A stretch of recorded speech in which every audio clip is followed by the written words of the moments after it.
And so we're working towards it. They weren't feeling too good, so we've still got a bit of time to the game, and we'll just have to see how they feel. So we'll obviously give them every chance. I mean, is it kind of illness? Neither of them were injured or anything like that. No, it wasn't injury. No, they just both of them weren't feeling too good. So yeah, it's one of them things really. But we'll just have to see how they are today and tomorrow morning. Just in terms of the form of the team, which has obviously been outstanding. When you were here with Ollie, obviously the team did very well, and then there was a drop-off towards the end of the season. And when you were at Middlesbrough, you also did really well at the start, and then the results didn't match that at the end of the season. You didn't achieve what you wanted to. Is there any way of guarding against that?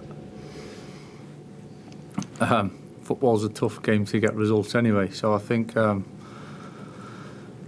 yeah, of course, they're learning. I learn, always learning and things that as you go through, and you could maybe have done a little bit different, done a little bit better, not specifically at them times, just in general, really. So there's a lot of context, and depends on the players, the group of players, what the games all look like. There's so many different things coming into it. I think it's not so much guarding against it. I think it's just living in the moment and staying in the moment and keep grounded, and down to earth in terms of understanding what it takes to win games. And I've said that since I kind of came here, and not getting carried away. And we certainly won't get carried away. I think you got to feed off the confidence and understand that runs of wins are hard to come by, but we're hungry for more for sure, and we need to try and make it as long as it can last and stay consistent. Sorry to take you back to a subject that's been hot this weekend, grappling inside the penalty area, Michael. Has it gone too far, and do you think anything can be done about it? What can be done?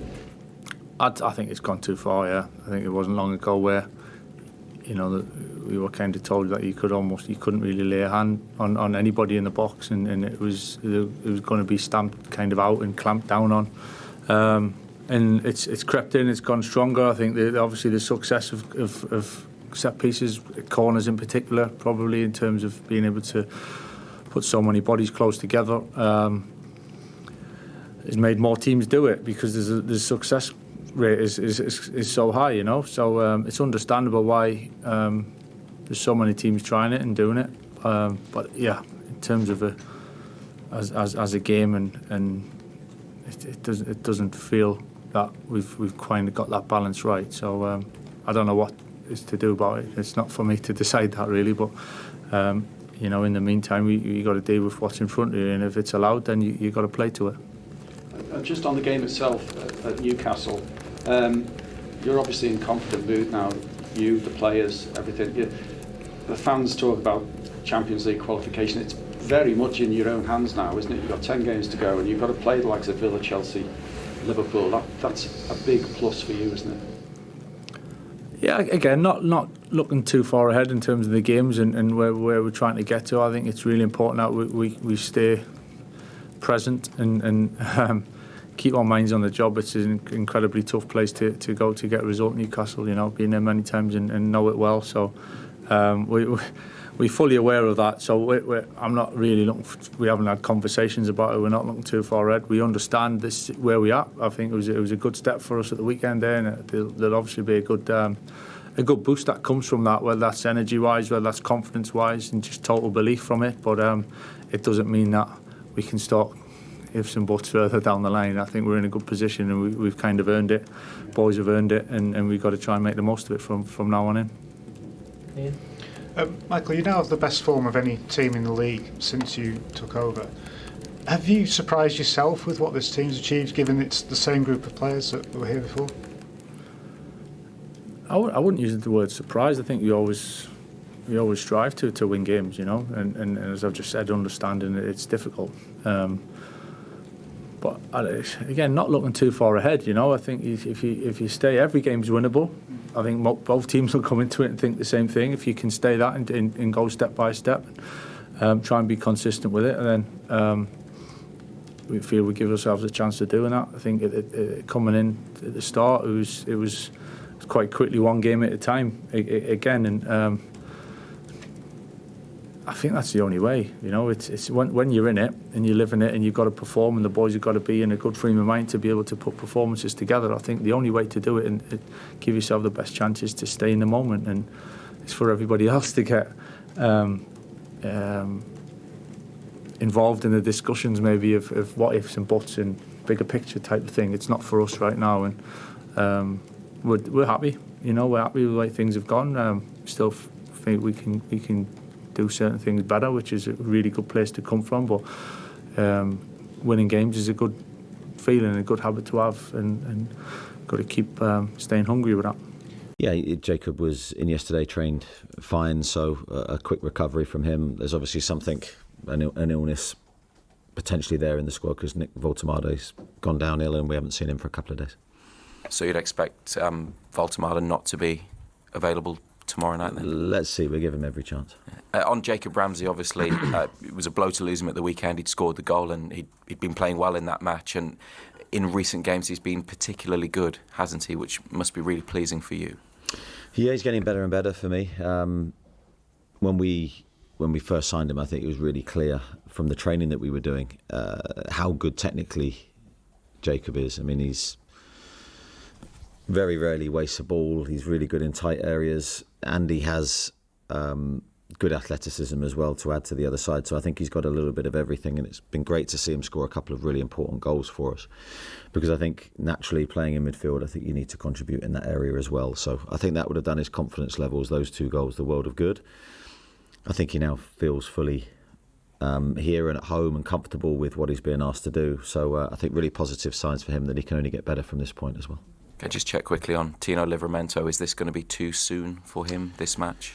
Yeah, I think possibly. I think he's getting closer and closer. I know asked a lot about him, and I understand why, because I do the same to the medical team. It's like a chain that goes down. We're desperate for him to be back available, but it has to be at the right time. And every injury situation is not always as simple as you give a return date and the player comes back. There's always little things that can happen either way. I think he's slightly ahead of the schedule initially given, but yeah, he's in the last little bits of his rehab now. Thanks, Fraser. Keith? Eddie, I know we kind of touched on it after the match against Everton, but are you able at all to put your finger on why it feels like the more winnable game you've got on paper, you look like you're struggling of late, and then the tougher game, it feels like maybe the players are rising to the occasion a bit more? Is that something you've sensed?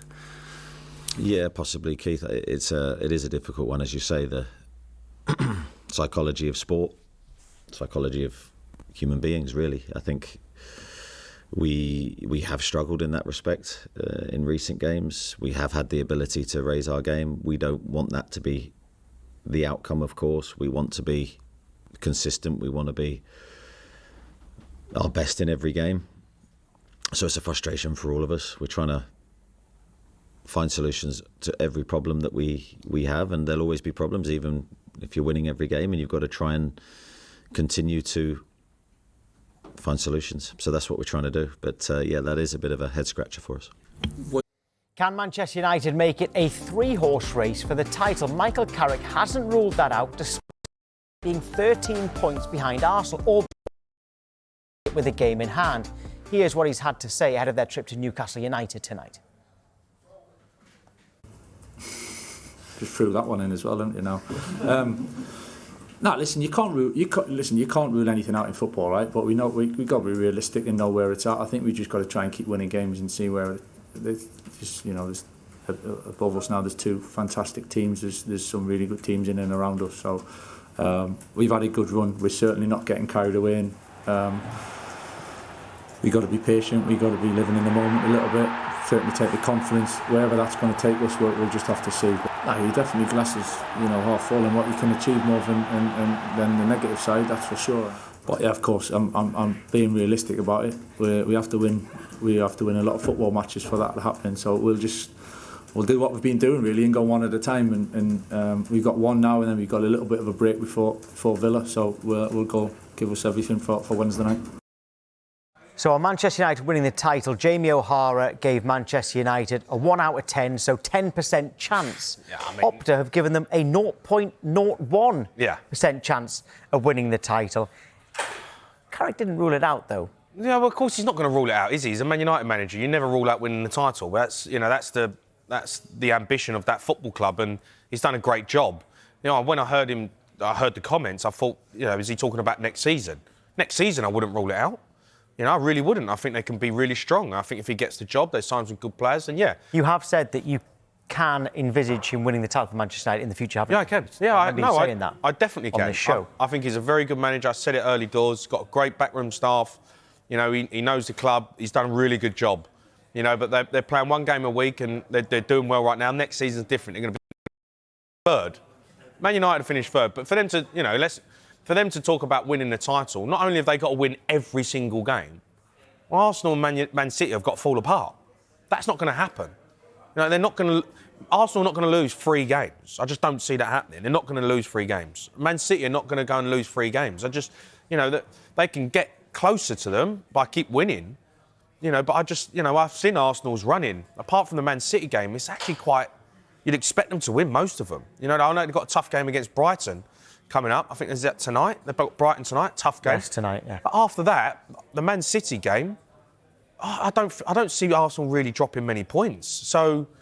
I just think it's between Man City and Arsenal. No one else is in this title race. Man United have done a great job and they'll finish third. And I think Carrick will get the job.